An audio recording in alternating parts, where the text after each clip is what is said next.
Nós sabemos das promessas de Deus, mas muitas vezes quando nós olhamos para as circunstâncias ao nosso redor, nós não vemos uma mudança imediata. 3 meses já se passaram desse ano, nós olhamos para as promessas de Deus, mas quando você olha ao redor, muitas vezes você não pode identificar uma mudança, e é onde muitos começam a desanimar ou a duvidar. Eu quero perguntar para você nessa manhã: quantos têm enfrentado guerras aqui? Você pode responder para você mesmo. Quantos de nós temos enfrentado guerras?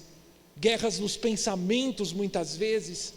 Você sabe que na nossa mente é onde está a sede da batalha espiritual, da guerra espiritual.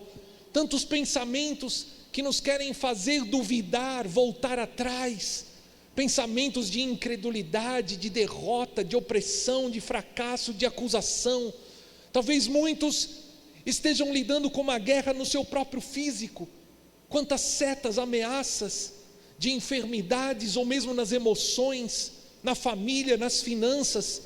O fato é que todos nós enfrentamos guerras, e me parece que nos últimos anos as guerras têm se intensificado. Não sei se você tem reparado isso também. Me parece que na última década, que começou aqui em 2020, eu pessoalmente posso falar de mim mesmo, tenho enfrentado guerras num nível superior, em praticamente todas as áreas da minha vida. Mas eu quero que você ouça a palavra do Senhor para você nessa manhã, porque a questão não está em passar por guerras, porque todos nós enfrentaremos guerras em áreas da nossa vida, mas é importante nós observarmos qual é a nossa atitude diante das adversidades, qual é a nossa atitude no dia mau. Porque se você se levanta como um homem, uma mulher de fé, cheio das armas de Deus, de oração, com a palavra de Deus na tua boca, você transporá os obstáculos no seu caminho, você será mais do que vencedor em todas as coisas em Cristo Jesus. Muitos, quando enfrentam problemas, adversidades, guerras, querem fugir, se esconder, se abatem quando passam por essas guerras. Muitos negam o que está acontecendo, esperam que os problemas se resolvam sozinho. Muitos, por simplesmente enfrentarem dificuldades, guerras, se abatem, se entristecem. Mas eu quero que você saiba de algo nessa manhã, da parte de Deus: a guerra é necessária para que você obtenha vitória, para que você cresça em fé, em relacionamento com Deus, para que você se levante como um valente para tomar posse das promessas de Deus para a sua vida. Eu sei que nenhum de nós gosta de enfrentar guerras, mas sem guerra não há vitória, sem guerra não há conquista. Por isso é necessário que você se levante, enfrente as dificuldades, transponha os obstáculos, para que você possa viver um novo ciclo que Deus tem para a sua vida. Nós estamos falando sobre as 7 imagens da igreja encontradas no livro de Efésios, e hoje nós vamos falar da última das imagens, que é o exército. E você nessa manhã receberá estratégias de Deus para viver em vitória. Está aqui uma imagem para você visualizar o exército de Deus, que é descrito pelo apóstolo Paulo em Efésios, no capítulo 6. Efésios 6, verso 13 diz assim: por isso, vistam-se de toda a armadura de Deus, para que possam resistir no dia mau, e permanecer inabaláveis, depois de terem feito tudo. Aleluia! Se você está bem atento a esse culto, pode deixar o verso anterior ainda. Você vai ver que nós cantamos isso nessa manhã, que nós acabamos de ouvir uma palavra como essa nessa manhã. Deus quer te fazer inabalável. Agora, para que você possa permanecer inabalável e resistir no dia mau, você precisa vestir toda a armadura de Deus, levantar-se como um conquistador, como um soldado, como um membro do exército de Deus, para fazer a diferença nessa geração. O apóstolo Paulo vai usar a imagem do soldado para falar da nossa postura como cristãos num conflito espiritual. Eu sei que vocês ouviram a palavra semana passada. Qual foi a imagem da semana passada que estudamos? A noiva. E hoje falamos do exército.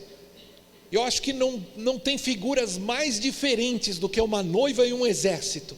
O que pode haver em comum entre uma noiva e um exército? Mas na verdade cada uma dessas imagens falam de aspectos diferentes da nossa missão, da nossa postura como cristãos.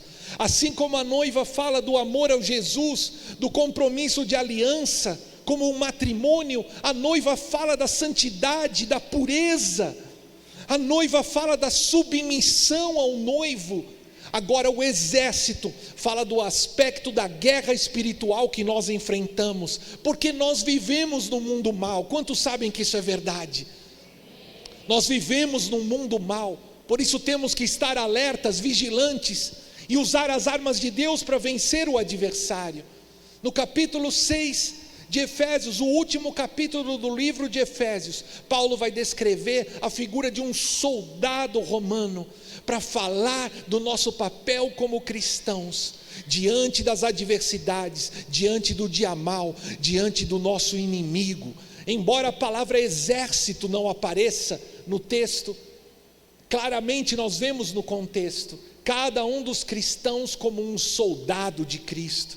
O coletivo dos cristãos é a igreja, é o exército de Deus nessa terra. Você pode ler comigo agora um trecho maior de Efésios 6, nós vamos ler do verso 10 ao 13, leia junto comigo. Finalmente sejam fortalecidos no Senhor e na força do seu poder. Já vou fazer uma pausa aqui, você sairá desse lugar fortalecido nessa manhã. Se você chegou aqui cansado, abatido, com as armas de lado, hoje você sairá daqui fortalecido no Senhor. A palavra de Deus tem poder na tua vida, basta que você abra o seu coração para ela e creia. Vistam-se de toda a armadura de Deus, para poder ficar firmes contra as ciladas do diabo, pois a nossa luta não é contra sangue e carne, mas contra poderes, autoridades, dominadores deste mundo de trevas e contra as forças espirituais do mal nas regiões celestiais. Por isso, vistam-se de toda a armadura de Deus, para que possam resistir no dia mal e permanecer inabaláveis depois de terem feito tudo. Aleluia. Somente até aqui por enquanto. Aqui está um aviso claro de que nós enfrentaremos guerras, todos nós enfrentaremos dias maus. Que dia mau é esse? É o dia da aflição, é o dia do teste. Todos nós enfrentaremos dias de pressões demoníacas, é verdade. Talvez você esteja enfrentando um momento assim na sua vida, agora mesmo, hoje mesmo. O dia mau é quando a enfermidade bate a porta, os problemas familiares chegam, as pressões financeiras, quando situações inesperadas acontecem, e é inevitável que passemos por situações assim. Você não deve se abater, temer, murmurar, questionar a Deus. Muitos no dia mal passam a questionar a Deus: Deus, por que eu estou vivendo isso? Eu sou tão bonzinho. Como se só você passasse por aflições, ou como se a sua aflição fosse maior do que a de todos os outros. Todos nós passaremos pelo dia mau, mas Jesus disse: no mundo vocês terão aflições, mas tende bom ânimo, porque eu venci o mundo. Você não é o único a passar por guerras, por tribulações, por aflições. Jesus mesmo passou por elas, nos advertiu que também passaríamos, mas disse: tende bom ânimo, porque eu venci o mundo. Por isso o Senhor diz para você nessa manhã: tende bom ânimo. Diga para quem está ao seu lado aí, me ajude: tende bom ânimo. Jesus venceu o mundo.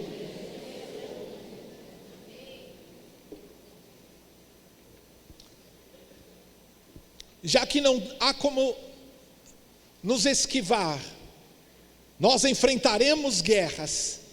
Você precisa olhar para elas uma oportunidade de vencer e avançar para o próximo estágio da sua vida. é uma oportunidade de conquistar um novo território, de subjugar o inimigo. Não se abata. Se você tem enfrentado guerras, não chore, não fuja do conflito, mas como um soldado valente, corra em direção a ele, porque de trás do inimigo, de trás da cidade fortificada, estão as chaves que abrirão as portas para as promessas de Deus para a sua vida. Há uma palavra para esse ano de 2025, nós vamos conquistar as promessas de Deus como Josué. Quantos creem que é tempo de conquistar as promessas de Deus? Foi a primeira palavra desse ano. Desde o final do ano passado Deus tem falado conosco. Nós conquistaremos, mas para conquistar nós enfrentaremos gigantes. Há gigantes na terra. Há cidades fortificadas que terão que ser transpostas. Há gigantes que precisarão ser derrubados. Nós enfrentaremos gigantes. E o que representa isso, enfrentar gigantes? Josué, Calebe tiveram que enfrentar uma terra de gigantes. Os gigantes representam situações que são maiores do que nós. Você já enfrentou situações assim? Situações que não podem ser vencidas na força do próprio braço. Todos nós enfrentaremos situações assim, em que nos encontramos impotentes, sem forças para vencê-las. Esses são os gigantes.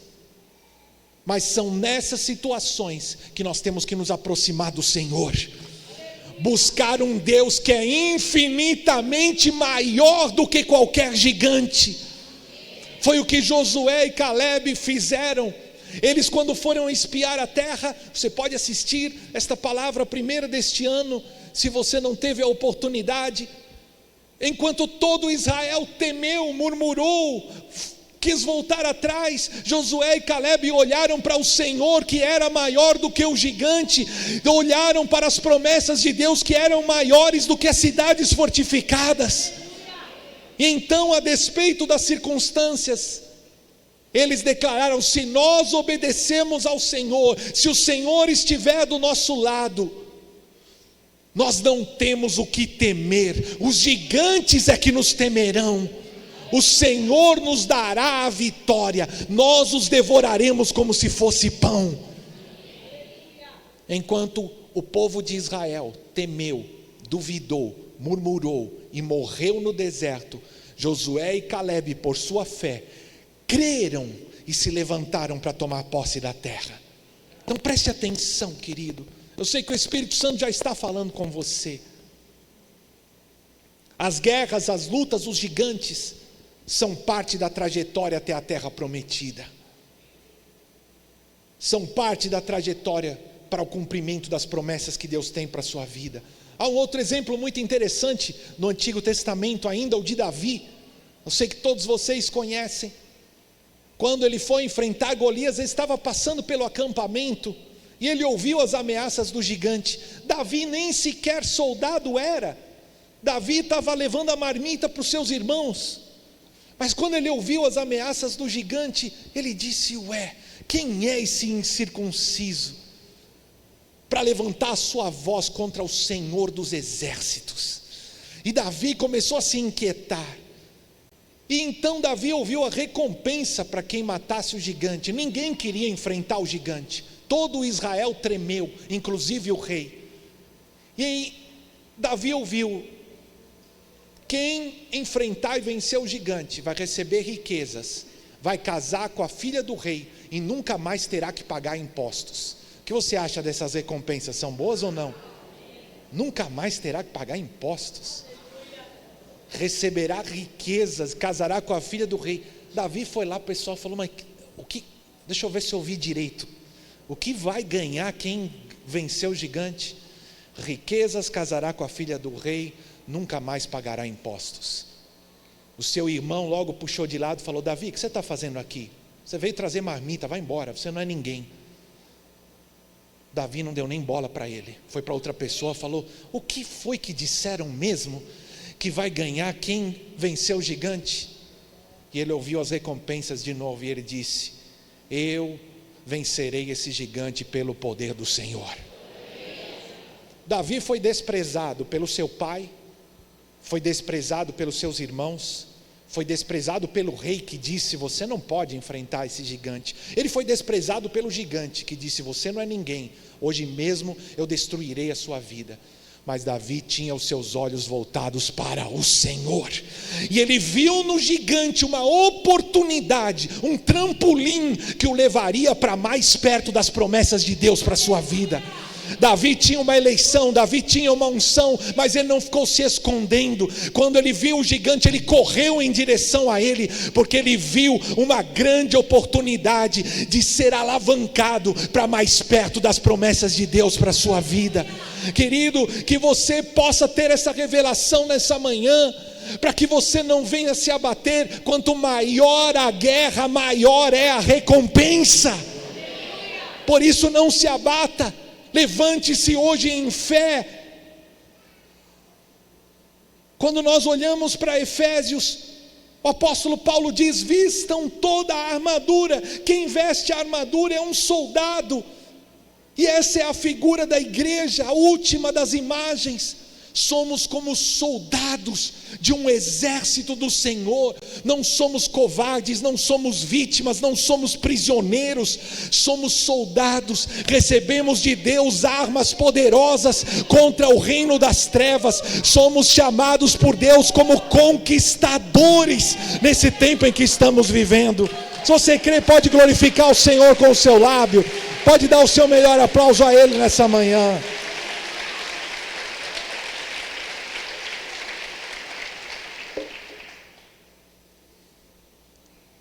A igreja vai ser comparada por Paulo a uma legião romana, a unidade militar mais eficaz do mundo antigo, que conquistou a maior parte do mundo conhecido para o Império Romano.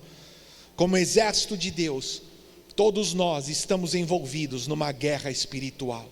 Estamos numa guerra contra um inimigo, como nós acabamos de ler, o diabo, que arma ciladas. A nossa luta não é contra as pessoas de carne e sangue, mas contra poderes, autoridades, dominadores do mundo de trevas, contra as forças espirituais do mal nas regiões celestiais. Aí está a maior guerra que enfrentamos. A nossa guerra não é contra as pessoas, mas a origem das nossas guerras está no reino espiritual. Há um inimigo. A palavra de Deus fala sobre ele, Jesus falou sobre ele. Ele é chamado no texto que lemos o diabo, o caluniador, o acusador, o pai da mentira. Ele arma ciladas para que você venha cair, para que você venha tropeçar. E esse inimigo tem um exército que é descrito aqui, nós acabamos de ler, um exército organizado de poderes, autoridades, dominadores, forças espirituais do mal. O mundo espiritual é real. Jesus falou claramente sobre isso. Nós temos um opositor. Quando você se levanta para conquistar, quando você se levanta para fazer a vontade de Deus, quando você se levanta para servir a Deus, você vai se deparar com um opositor que não é de sangue e carne.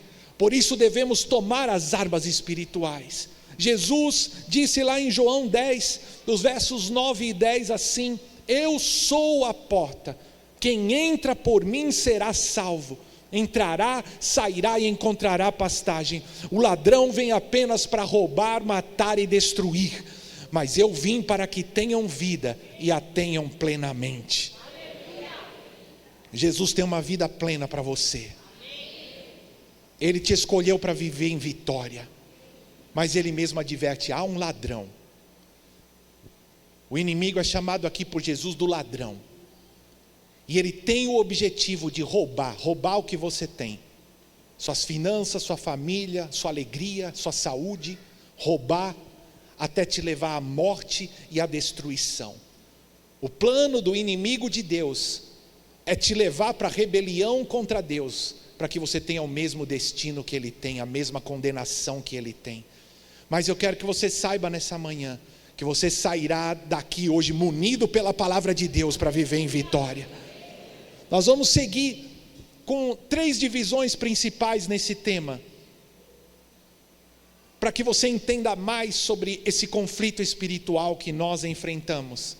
E a primeira dessas divisões é as armas espirituais e o campo de batalha. Precisamos conhecer as nossas armas e qual é o campo da nossa batalha. Segundo aos Coríntios 10, versos 4 e 5 diz assim: as armas com as quais lutamos, você consegue ler comigo? As armas com as quais lutamos não são deste mundo, mas poderosas em Deus para destruir fortalezas. Destruímos argumentos e toda altivez que se levanta contra o conhecimento de Deus, e levamos cativo todo pensamento para torná-lo obediente a Cristo. A primeira coisa que podemos ver: as nossas armas são espirituais. Diga junto comigo: as nossas armas são espirituais. Não são balas, canhões, espadas, escudos humanos, mas elas são eficazes no reino do Espírito para destruir fortalezas. Querido, como a nossa guerra não é contra pessoas, não é contra carne e sangue, as armas que usamos não são armas físicas, mas são armas espirituais e poderosas em Deus. Nós já veremos algumas delas. Mas no versículo 5 fala sobre o campo de batalha. E nós encontramos 3 palavras-chave que eu quero que você repare junto comigo: argumentos, conhecimento e pensamento. Todas elas falam de um reino específico, que é a mente. Destruímos argumentos e toda altivez que se levanta contra o conhecimento de Deus, e levando cativo todo pensamento para torná-lo obediente a Cristo. Argumentos, conhecimento e pensamento, todos falam de um reino que é a mente. Na mente é onde está a sede da batalha espiritual. A maior parte da guerra espiritual que enfrentamos acontece aqui, na mente do homem. A mente da humanidade é o campo de batalha da guerra espiritual. Talvez, olhando para isso, você possa entender algumas situações que hoje você está vivendo. Satanás enganou os seres humanos por meio das suas mentes. É aqui que acontece a guerra. Pensamentos que são lançados muitas vezes na primeira pessoa. Satanás usa desses pensamentos e ele lança cada um deles na primeira pessoa, para que você mesmo acredite que são os seus. Pensamentos de dúvida, de derrota, de distorções, de engano, para te afastar do propósito de Deus. É assim que ele enganou os homens, construindo fortalezas de descrença, de preconceito, de incredulidade. E a nossa tarefa como exército de Deus é fazer guerra com as armas espirituais que ele nos confiou. Nós devemos libertar as pessoas da escuridão de Satanás, quebrando a fortaleza nas suas mentes, para que elas possam compreender a verdade do Evangelho, trazer os seus pensamentos em submissão a Cristo. Por isso Jesus disse: conhecereis a verdade, e a verdade vos libertará. Essa é a nossa tarefa como exército de Deus, nos enchermos em fé, em oração, da palavra de Deus, das promessas de Deus, e levarmos a palavra do Evangelho a outros, para libertá-los das cadeias do inimigo. As nossas armas são espirituais. A sede do campo de batalha está na nossa própria mente. Mas há ainda um segundo ponto que você precisa saber: qual é a característica essencial do exército de Deus? Para cada uma das imagens nós vimos uma característica essencial. E eu quero que você olhe para a característica essencial do exército. A característica essencial do exército de Deus é manifestar a vitória de Deus. Aleluia! Nós temos um comandante, e nele nós somos mais do que vencedores. A característica essencial da igreja como exército é manifestar a vitória de Deus. Você pode dizer: em Cristo eu sou mais do que vencedor. Nós temos um comandante, e o seu nome é o Senhor dos Exércitos. Ele é o nosso comandante, Ele está à frente da batalha, Ele está à frente da guerra. Você tem enfrentado guerras, mas você não está sozinho na batalha. Há um comandante que vai à tua frente, e o seu nome é o Senhor dos Exércitos.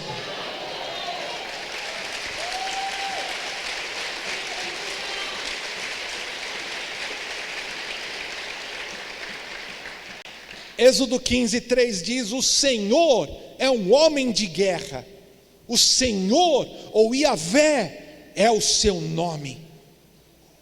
E eu quero que você leia comigo um trecho do Salmo 24, do verso 8 ao 10, que diz assim: quem é este Rei da glória? O Senhor, forte e poderoso, o Senhor, poderoso na batalha.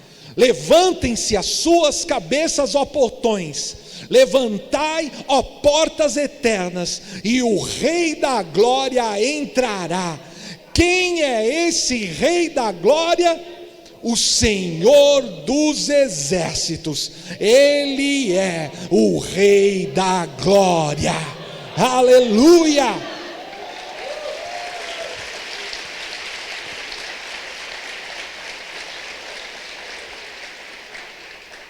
O Senhor dos exércitos é um dos nomes do nosso Deus, Yahvé Tsabaoth. Ele é um Deus de batalhas, é um homem de guerra. Ele é o nosso comandante, Ele está à frente do exército.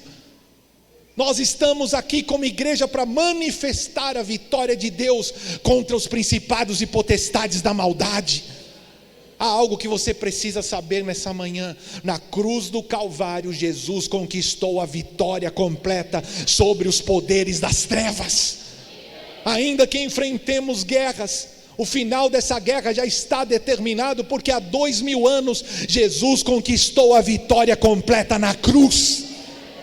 Leia comigo Colossenses 2, do verso 13 ao 15. Quando vocês estavam mortos por causa das transgressões e da incircuncisão da carne de vocês, Deus lhe deu a vida com Cristo. Ele nos perdoou de todas as transgressões e cancelou a escrita de dívida que consistia em ordenanças e que era contra nós. Ele a removeu, pregando-a na cruz. Depois de ter despojado os poderes e as autoridades, humilhou-os publicamente quando triunfou sobre eles na cruz. Eu quero que você preste bem atenção nessa palavra: triunfou sobre eles na cruz. Tudo que nós vemos aqui, descrito pelo apóstolo Paulo, é uma cena de guerra. Na antiguidade, quando alguém não podia pagar pelas suas dívidas, ele era levado como escravo, como prisioneiro, até que a sua dívida fosse quitada. Por causa do pecado, a Bíblia diz que o salário do pecado é a morte. Por causa do pecado, eu e você éramos escravos do pecado, dos vícios, do diabo, das maldições.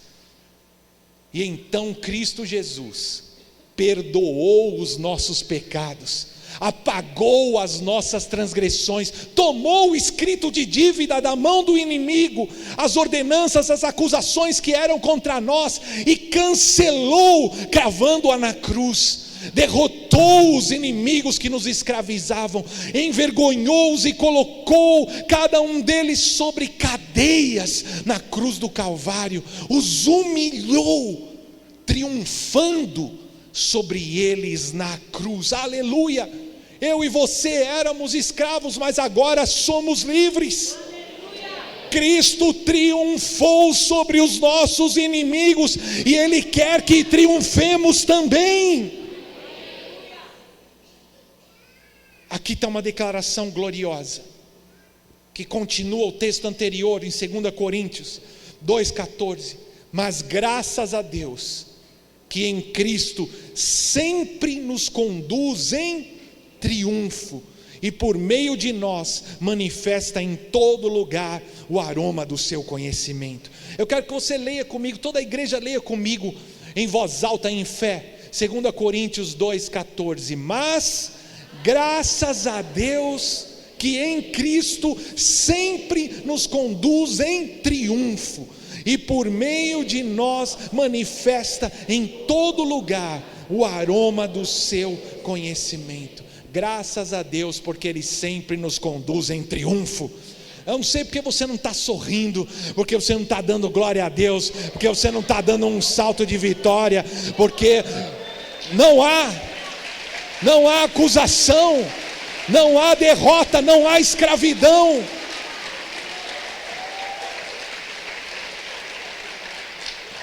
O inimigo quer te aprisionar porque ele é mentiroso, porque ele é ladrão, mas a vitória foi conquistada, a vitória plena, o triunfo foi conquistado na cruz do Calvário. Nós encontramos duas frases adverbiais para falar do triunfo: sempre e em todo lugar.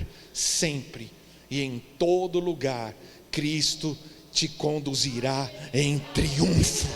Você crê nessa palavra nessa manhã? Os dois textos que lemos falam do triunfo, e aqui é uma linguagem de guerra. Eu tenho até uma imagem, uma pintura que ilustra um pouco do que era o triunfo romano. Eu quero que você preste atenção comigo do que o apóstolo Paulo está falando aqui. O que é o triunfo?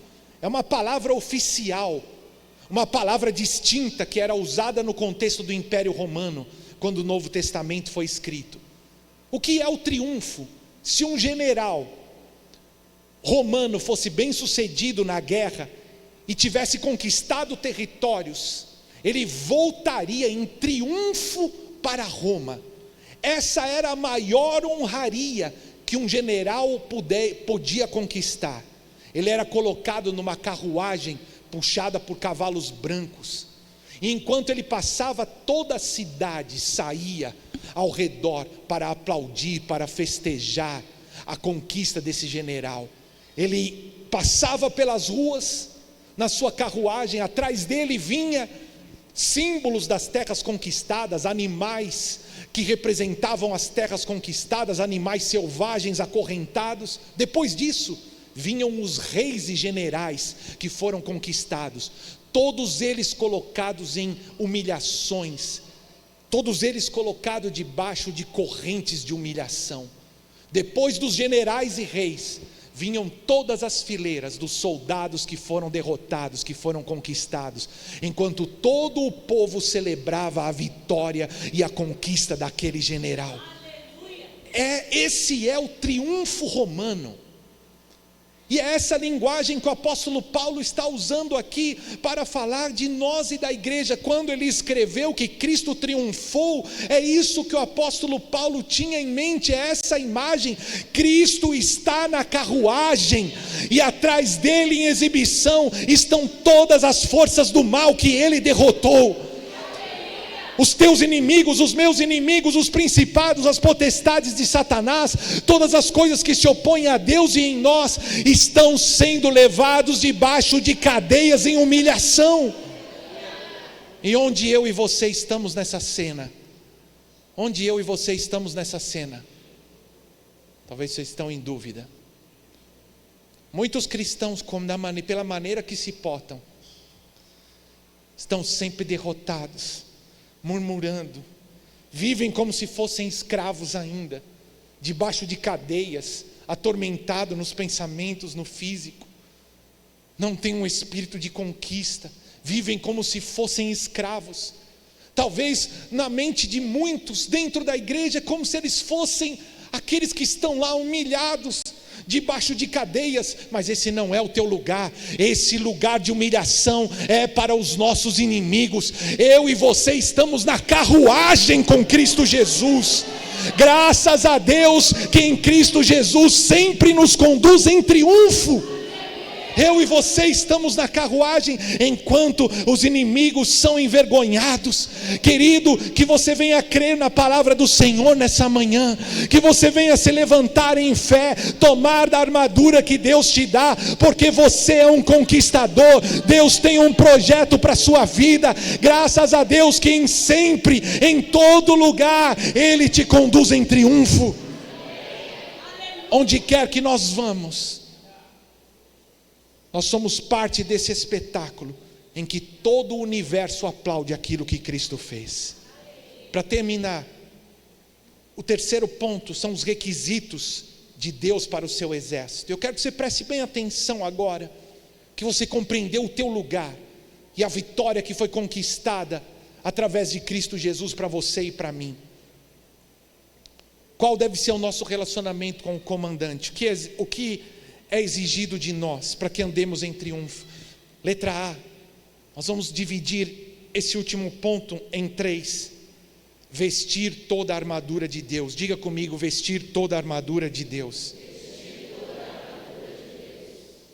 É nossa responsabilidade como um soldado vestir toda a armadura. Deus providenciou essa armadura, e Paulo listou 6 itens da armadura, a partir do versículo 14 de Efésios 6.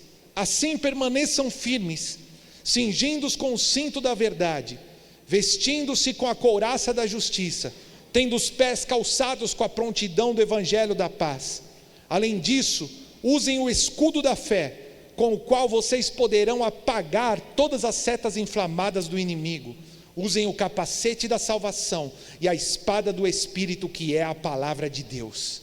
Orem no Espírito em todas as ocasiões, com toda a oração e súplica. Tendo isso em mente, estejam atentos e perseverem na oração por todos os santos. A imagem do soldado romano. Paulo vai tomar essa imagem poderosa do maior exército para descrever a nossa armadura espiritual. E ele diz: coloquem o cinto da verdade.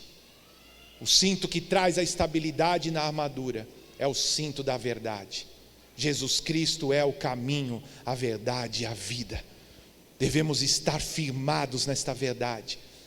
A couraça que protege o coração, os órgãos vitais, é a justiça. Nós somos justificados pelo sangue do Cordeiro. Não há mais acusações contra nós. Você tem enfrentado o acusador? Há um acusador que vive te lembrando do teu passado, que vive te atormentando, que vive trazendo peso sobre a sua vida. Pelo sangue de Jesus nós somos justificados. A couraça da justiça guarda o teu coração. Os sapatos do evangelho da paz. Dessa maneira devemos caminhar, com os pés firmados nas palavras do evangelho. Fazer da pregação do evangelho um estilo de vida. Ter os nossos pés firmados na palavra de Deus. O escudo da fé. É com esse escudo que nos defendemos das setas do inimigo. O escudo da fé. Querido, levante-se como um homem de fé, como uma mulher de fé. Para onde é que você tem olhado? Por isso você vive abatido, ou como um prisioneiro, por causa da incredulidade, por causa da dúvida, das fortalezas que você permitiu que o inimigo fizesse na sua vida. Pela fé nós nos defendemos das setas do inimigo. E aqui na descrição da armadura, a palavra fala das nossas armas e apresenta a arma do inimigo, que são as setas inflamadas. Não sei se você já viu, tem aqui uma imagem. O que são setas inflamadas? Quando o arqueiro lançava aquelas flechas incendiárias, flechas que têm fogo na ponta, essa é a arma do inimigo. Flechas incendiárias, setas inflamadas. O que são essas setas inflamadas? Pensamentos. É assim que o inimigo trabalha. Desde onde ele está, ele foi expulso já da tua vida, mas de onde ele está, ele lança setas inflamadas, pensamentos, geralmente na primeira pessoa, de derrota, de dúvida, de enfermidade, de crítica, de acusação. Essa é a voz do inimigo. Ele é o caluniador, ele é o pai da mentira. Ele lança setas inflamadas. Ele pode lançar pensamentos direto na tua cabeça como se fossem seus, ou ele pode usar a boca de alguém para falar para você, como usou os irmãos de Davi, como usou a boca do gigante contra Davi. Ele pode usar a boca de alguém que se dê esse papel para lançar setas na sua mente, ou ele pode lançar diretamente nos seus pensamentos. Essas são as setas inflamadas. E como nós nos defendemos dela? Pelo escudo da fé. Eu creio na palavra de Deus, eu creio nas promessas de Deus, eu creio que a vitória foi conquistada na cruz do Calvário. Portanto, as setas de Satanás não terão lugar na minha mente, no meu coração, na minha vida. Como você pode ver nesta imagem, o soldado se defende, o capacete da salvação. A maior parte da guerra está na mente. Por isso o capacete da salvação é importante. O que tem andado, por onde tem andado os teus pensamentos? Muitas horas do dia nós conversamos com a gente mesmo, e aí estão armadilhas, ciladas de Satanás, para prender a tua mente e te fazer tropeçar. Filipenses 4:8 diz: finalmente, irmãos, pensem em tudo que for verdadeiro, tudo que for digno de respeito, tudo que for justo, tudo que for puro, tudo que for amável, tudo que for de boa fama, em tudo que houver alguma virtude ou algo de louvor, isso é o que deve ocupar os teus pensamentos. Eu não sei o que você tem permitido ocupar os teus pensamentos, mas eu quero que você olhe para esse verso por um minuto. O que você tem colocado para dentro dos seus pensamentos? O que você tem ouvido, visto? Que a tua mente se volte para a submissão de Cristo, que os teus olhos se voltem para a sua palavra, que a palavra de Deus preencha a tua mente, o teu coração. Isso é o que deve ocupar os teus pensamentos, para que você tenha vitória contra o inimigo na guerra. A espada do Espírito é a palavra de Deus. É com ela que nós vencemos o inimigo. A palavra de Deus na minha boca, a palavra de Deus na tua boca. Quando você ergue a tua voz em autoridade, quando você ora a palavra de Deus, quando você declara as promessas de Deus, quando você proclama a palavra de Deus na tua boca é como uma espada que tem poder de dividir, que tem poder de destruir as cadeias do diabo, que tem poder de mudar as circunstâncias ao teu redor. Por isso, querido, mude a tua maneira de falar, deixe a queixa, a murmuração, a crítica de lado e levante-se como um valente de Deus, confesse a palavra de Deus, levante-se em oração, declare a palavra de Deus na sua vida. Por isso, quando meditamos na palavra de Deus a cada manhã, memorizamos um versículo, para que eu possa declará-lo em alta voz durante aquele dia, porque a palavra de Deus, quando sai da tua boca, é como uma espada que tem poder de cortar, de destruir as cadeias do diabo. Queridos, o apóstolo termina falando sobre a oração, porque é em oração que nós usamos as nossas armas. O que quer dizer esta armadura então? Eu devo viver uma vida reta que glorifique a Deus, preencher a minha mente com a sua palavra, declarar suas promessas com a minha boca. É assim que nós guerreamos, firmados na palavra, firmados na verdade. As nossas armas que são poderosas em Deus para destruir fortalezas são a palavra de Deus, são o nosso testemunho, é o sangue do Cordeiro que foi derramado por nós, é a oração.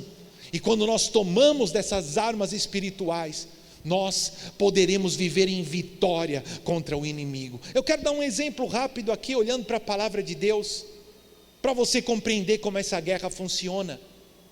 O primeiro que foi atacado por Satanás na guerra espiritual foi Eva, lá no jardim do Éden. Vocês se recordam?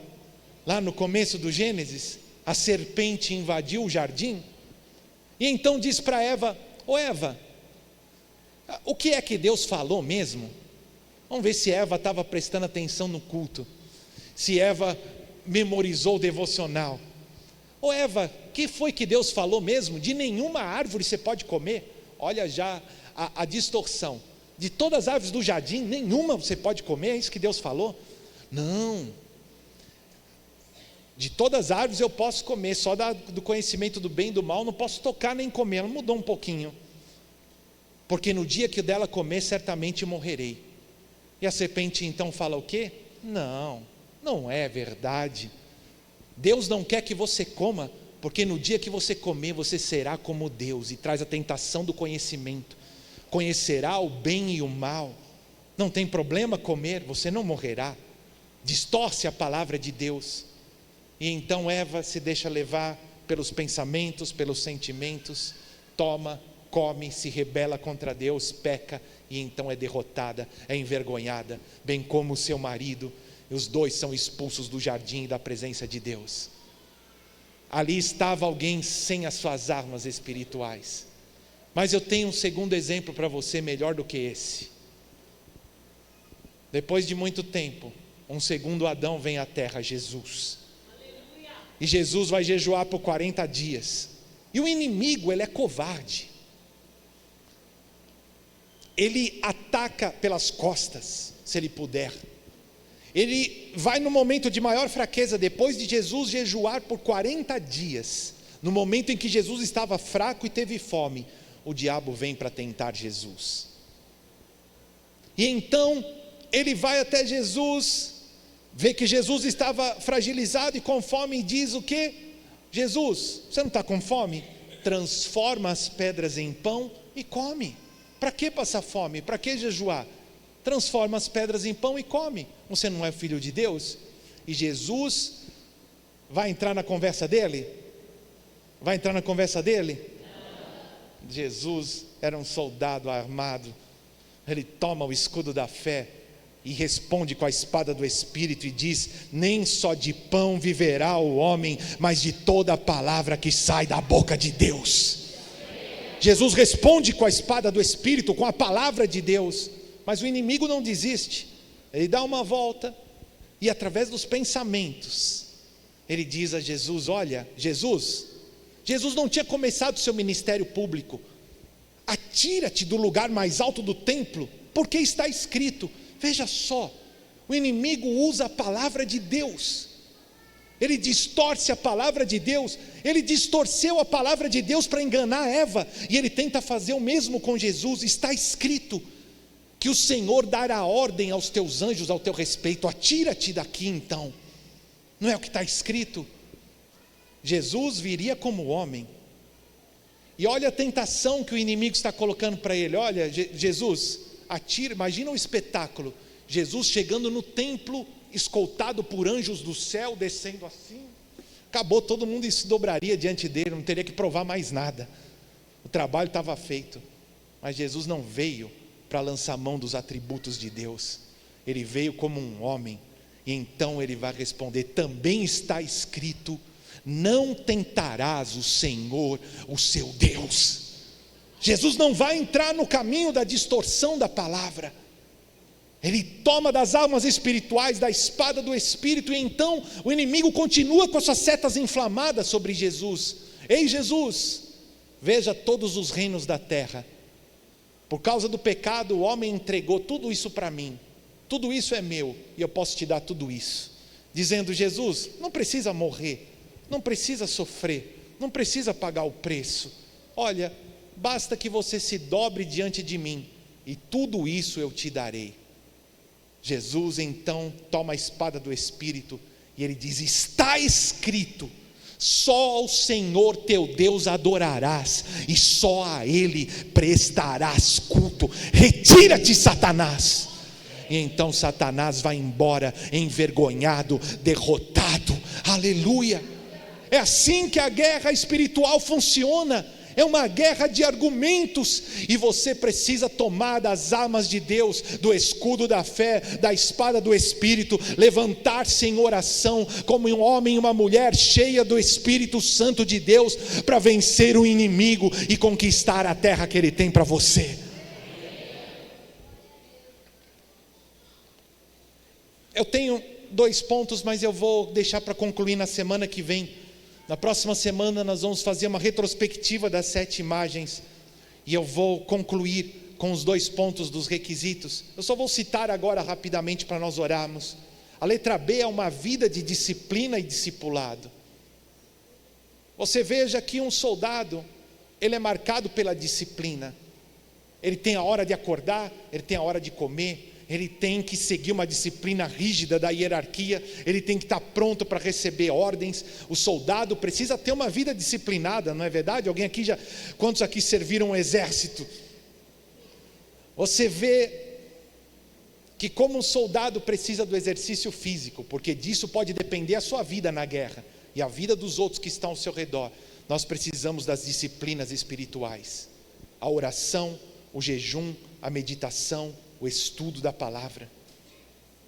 Assim como o soldado precisa da disciplina, nós precisamos do discipulado, precisamos aprender e ensinar, precisamos receber ensino e transmitir o ensino a outras pessoas. 2 Timóteo 2 diz assim: as palavras que me ouviu dizer na presença de muitas testemunhas, confia-as a homens fiéis, que sejam capazes de ensinar a outros. Suporte comigo os sofrimentos, como bom soldado de Cristo Jesus. Nenhum soldado se deixa envolver pelos negócios da vida civil, para poder agradar aquele que o alistou. O apóstolo Paulo fala sobre o discipulado, receber o ensino e transmitir a outros. E logo ele fala sobre o soldado. Nenhum soldado se deixa envolver pelos negócios dessa vida, mas ele está com uma missão para agradar aquele que o chamou. Querido, isso fala da nossa disciplina diante do discipulado, o aprender e ensinar, aprender daquele que está alguns passos acima de mim e ensinar para aqueles que estão alguns passos atrás de mim. É assim que a igreja foi fundada, estabelecida e se perpetua, através do discipulado. Há um detalhe aqui que eu quero que você preste atenção: de toda a armadura, o soldado está protegido desde a cabeça até a planta do pé. Só tem um lugar da armadura que não tem proteção. Você sabe qual é? Quem sabe qual é? As costas. Por quê? O exército romano tinha que sempre estar marchando em frente.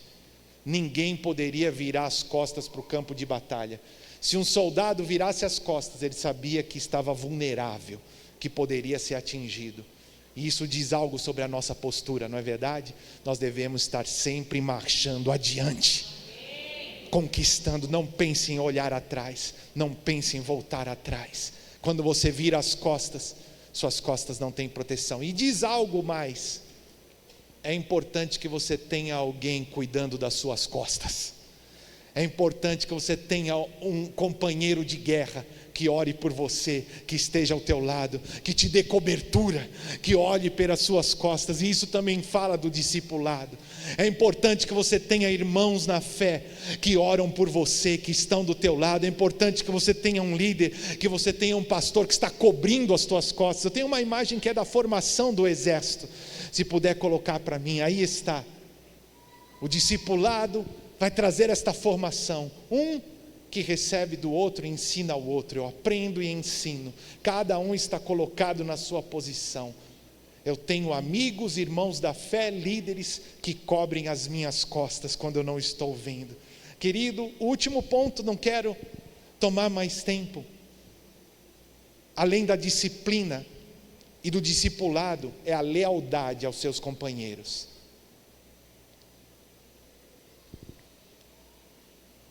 O que é mais importante no caráter, na conduta do soldado, fora a disciplina? A lealdade. Na guerra todos têm que ter o mesmo coração, a mesma unanimidade, porque a vida do um depende do outro, não é assim? Nós devemos ter um coração indiviso, um coração reto diante de Deus. Nenhum de nós como igreja, como parte do exército de Deus, pode ser duas caras. Aquele que fala o que você quer ouvir na tua frente, mas por trás fala mal de você, que dá um sorriso, que fala coisas doces, mas assim que você vira as costas, está ali falando mal, criticando. Você não pode entrar na guerra com alguém assim do seu lado, não é verdade? Alguém assim no exército é mais perigoso do que o inimigo. Nós precisamos ser leais uns aos outros. Deus te colocou numa igreja, Deus te colocou num grupo de amigos, num grupo de discipulado, Deus te colocou debaixo de uma cobertura pastoral, e nós precisamos ser leais uns aos outros, porque nós vivemos num tempo de guerra. Isso não quer dizer que você tem que concordar com tudo que as pessoas falam, não é isso, mas quer dizer que você não trairá os seus irmãos, que você não os apunhalará pelas costas, mas ficará do lado deles e os protegerá do mal. Cada um de nós, para sermos partes desse exército, precisamos ser leais. Leais ao nosso comandante, leais uns aos outros. Cada um de nós precisa ocupar o nosso lugar, para que possamos ser parte desse exército poderoso de Deus. Vista a tua armadura. Cultive as disciplinas espirituais. Tenha uma vida disciplinada, de discipulado. E seja leal.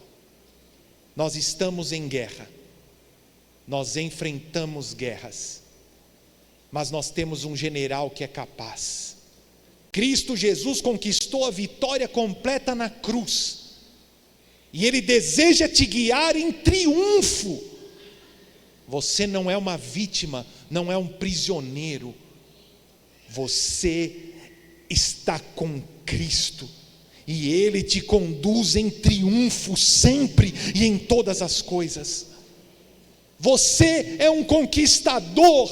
E Deus te dá armas que são poderosas nele, para destruir as fortalezas do inimigo. Por isso Ele te diz nessa manhã: não tema. Levante-se. Tome toda a armadura que Deus te dá. Revista-se das armas espirituais. Que a palavra de Deus preencha a tua mente e saia pela tua boca com autoridade no mundo espiritual. Preencha a tua mente e o teu coração.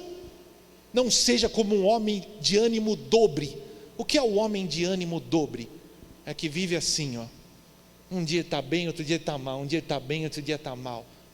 Porque não tem bases da palavra de Deus na sua mente e no teu coração. Que você se levante como esse valente de Deus. Preencha a tua mente, renove a tua mente, preencha o teu coração. Levante a sua voz com autoridade. Seja um homem e uma mulher de oração. Submeta-se a Deus. Resista ao diabo e ele fugirá de você. Tenha uma vida de disciplina, de discipulado, de oração, de meditação, de estudo da palavra. Seja leal aos seus companheiros. E você será parte dessa geração que conquistará as promessas de Deus. Você viverá em vitória completa. Você viverá o propósito de Deus para a sua vida.